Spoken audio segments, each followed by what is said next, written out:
যে বাড়িতে ছোটবেলা থেকে বড় হয়েছি সেই বাড়িটাই মেয়েদের জন্য বিয়ের পর হয়ে যায়। মেয়েরা বিয়ের পরে সেই বাড়ির মেহমান হয়ে যায়। তো আসসালামু আলাইকুম, আমার চ্যানেলে সবাইকে জানাই স্বাগতম। শখের রান্না থেকে আমি হাফসা বলছি। সবাই কেমন আছেন? আশা করি সবাই ভালো এবং সুস্থ আছেন। আমি আল্লাহর অশেষ রহমতে বেশ ভালো এবং সুস্থ আছি আমার পরিবার নিয়ে।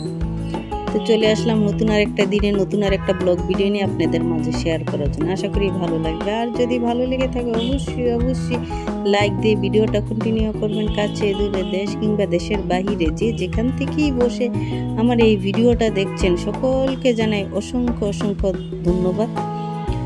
তো এটা রাতে রাদীপের বাবা আসার সময় দুধ আর আটার প্রয়োজন ছিল, সে আসার সময় সেটা নিয়ে আসছে। তো আমি রাতে আর কিছু করি নেই, ওভাবেই রেখে দিছি। তো সকালে নাস্তা বানাবো, এখন দুধ আর আটাগুলো ঢেলে নিয়ে সকালে নাস্তাটা বানিয়ে নিয়েছি। তো এই তো নাস্তা বানানোর পরে তো সকালে চা খেয়ে আমি দুপুরে রান্নার জন্য চলে আসলাম। তো আজকে দুপুরে রান্না করব পেঁপে ভাজি, সাথে ইলিশ মাছ রান্না করব। তো যাই হোক, আসলে কি মেয়েরা বিয়ের পর হয়ে যায় বাবা মার কাছে, তাই না? যে বাড়িটা থেকে ছোটবেলা থেকে বড় হয়েছি, খেলাধুলা করেছি, বিয়ের পরে আমাদের জন্য সেই বাড়িটা পর হয়ে যায়, আমরা সেই বাড়ির মেহমান হয়ে যাই। এমনকি সেই বাড়িতে যাওয়ার মতো কোনো পরিস্থিতি হয়তো একসময় থাকে না। তো যাই হোক, কি আর বলার আছে, আমার মনে হয় সবার ক্ষেত্রে এরকমই হয় যে মেয়েরা বিয়ের পর বাবার বাড়িটা তাদের জন্য পর হয়ে যায়। তাই তো আমি পেঁপে ভাজিটা করে নিচ্ছি। পেঁপে ভাজিটা কিন্তু আমার হয়ে গেছে, আমি এখন একটু নামিয়ে নেব। আমি তো পেঁপে ভাজিটা নামিয়ে নিয়ে আমি এই কড়াইটাইতেই আবার মাছ রান্না করে নেব। তো যাই হোক, ভিডিওটা কিন্তু আমি বেশি লম্বা করব না, আমি কেটে ছেটে যা পারছি তাই শেয়ার করছি। কারণ দেখা যায় বেশি লম্বা ভিডিও কেউ দেখতে চায় না বা স্কিপ করে দেখে, টেনে দেখে, তাই আমি ভিডিওটা যত পারি ছোট করে রাখার চেষ্টা করি। তো এই তো পুরোনো কথাটা আবার আমি আপনাদেরকে বলে নিলাম। ভিডিওর এই পর্যায়ে এসে যারা আমার ভিডিওতে লাইক দিতে ভুলে গেছেন, প্লিজ আপু এবং ভাইয়ারা লাইক দিয়ে ভিডিওটা কন্টিনিউ করবেন।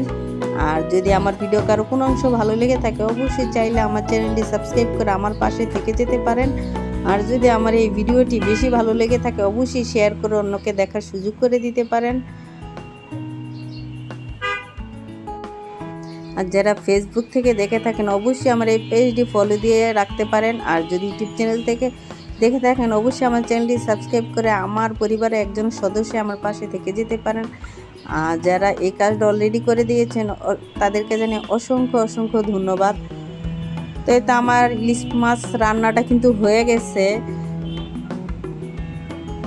তো এই তো আমি রান্না সেরে আমি দুপুরে কিছু কাজ করে নিলাম, অনেকটাই কাজ জমে পড়ে গেছে। তো এগুলো আস্তে আস্তে আমি করে নেব।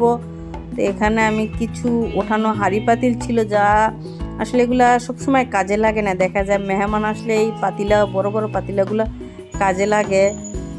তো যাই হোক, কথা বলতে কিন্তু আমার বিদায় নেওয়ার সময় হয়ে গেছে। তো রাত্রে আসার সময় রাদীপের বাবা লাড্ডু আর মিষ্টি নিয়ে আসছে। আসলে এই মিষ্টিগুলো আমি খেতে চেয়েছিলাম। তো সবাই ভালো থাকবেন, সুস্থ থাকবেন এবং পরবর্তী ভিডিওর দেখার আমন্ত্রণ রইল সবাইকে। আল্লাহ হাফেজ।